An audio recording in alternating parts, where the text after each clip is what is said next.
It's sunset at Grand Canyon. That happens to be the analogy I'll use in this video. Let's go in, sit down, and talk about it. From now till sunset. My days are numbered, literally. Spring is my favorite season, but how many springs do I have left? When I was diagnosed with cancer 7 years ago, I said if I lived 10 more years, I would be a happy man. If that's my standard, I have 3 springs left. 156 weeks, 1,095 days. Maybe I'll live longer. The future is uncertain, but what is guaranteed is that I will die. Probably the most common approach to mortality is denial. Talk of death is hushed and the word cancer is whispered. 60% of American adults have no will or estate plan, although by age 72, reality sets in and 83% make plans for the inevitable. I accept that I will die, but the question I'm asking myself is, what do you do with that knowledge? What do you do with it? Anger and denial are common strategies, but I don't see how they make the remaining days any better or death less inevitable. I know it's a bit trite, but I think it's a fair question. If you knew today were the last day of your life, how would you live it? For me, I'd travel to what I think of as one of the most beautiful places on earth, Grand Canyon. Get a deluxe room with a view, sit down in front of the fireplace with a premium beer, and watch the sunset. Living well's the best revenge. Years ago, when I asked a good friend for advice on whether I should quit my job and go on an international travel adventure, she told me what she wanted written on her tombstone is, no regrets. And that has stuck with me. And yes, I did go on that adventure. But I think with age, there's a natural tendency to pull back and be more careful. I think that's why older people drive bigger cars and even travel less. But there's risk involved in everything. For example, just last week I was out for an ordinary walk when a truck hooked its tire over a curb, overcorrected, and flipped over the sidewalk into a ditch. If I'd been on that side of the road, I likely would have been killed. Luckily, this happened next to a fire station, so help was readily available. There have been times in my life when I had to give aid at rural car crashes, and it was tough and sobering, but I did my duty. But my point is, there's risk in everything. Even if you stay home and wrap yourself in bubble wrap, there's risk you'll end up with diabetes, vitamin D deficiency, and maybe even bed sores.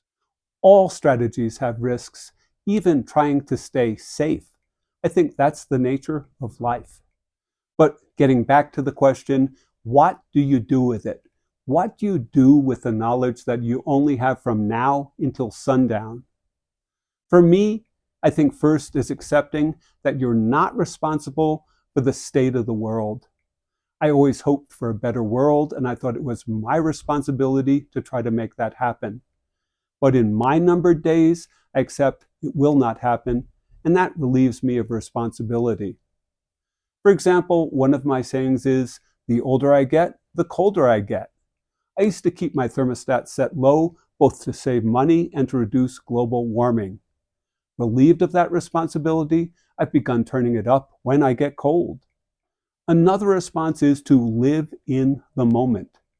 I've lived most of my life either in the future or the past, but mostly the future. But the past is unchangeable and the future is uncertain. All you really have is this precise moment. Yet so many of us waste the moment on past errors or future pitfalls. I'm a non-religious person, but Buddhist philosophy centers around living in the present moment. And sometimes stopping to take a few breaths serves as a reminder to be here now. For me, it's a mental exercise, but for someone who's lived his life mostly in the future, it's a useful exercise. Following up on this is to give yourself permission to focus on the little things. I remember one time coming home and seeing a flower opening in the sun. If you stood still, you could actually see the petals opening. It was a small thing, a simple thing, but it's a lasting, pleasant memory. Take the time to enjoy the small pleasures, petting a friendly dog, watching the children play, seeing the blush of sun on the clouds at sunrise. My days may be numbered, but as a retiree, I'm in less of a rush and able to enjoy the small pleasures in life. Sometimes there are small solutions to big issues. Another strategy is to be true to yourself. At this age, there's likely no one else depending on you for support, and you're able to live the life you truly desire. You can end dysfunctional relationships and move on from expired friendships. You can decline the invitation to an unbearable party and go for a solitary walk instead. Be true to yourself. And part of this is knowing what you want.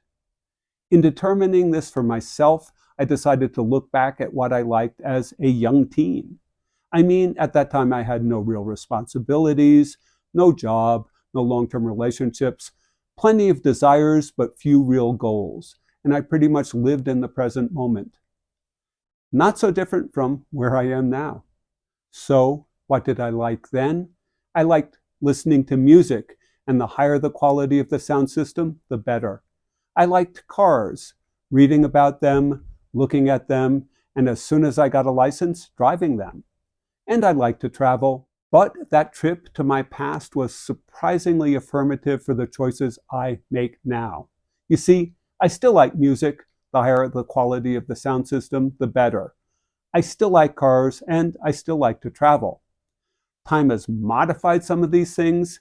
Instead of a low-slung sports car, I drive a small SUV, but at least it has a Harman Kardon stereo and a turbocharged engine.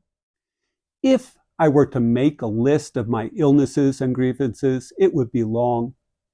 I had a tough childhood, made mistakes as an adult, almost died of cancer, and have physical challenges that might lead some to stay home. But if your thoughts are a garden, you have a choice to either water the weeds or water the flowers. Honestly, sometimes I have a tendency to water the weeds. But focusing on your grievances makes them worse, not better. I find the better strategy is to water the flowers. I don't mean being a Pollyanna, but there's always good to be found. I find it helps for me to water the flowers, not the weeds.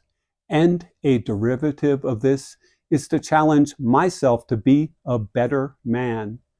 Honestly, there are some people who I tend not to like, whose personal or political decisions offend me, but I strive to treat and greet people equally.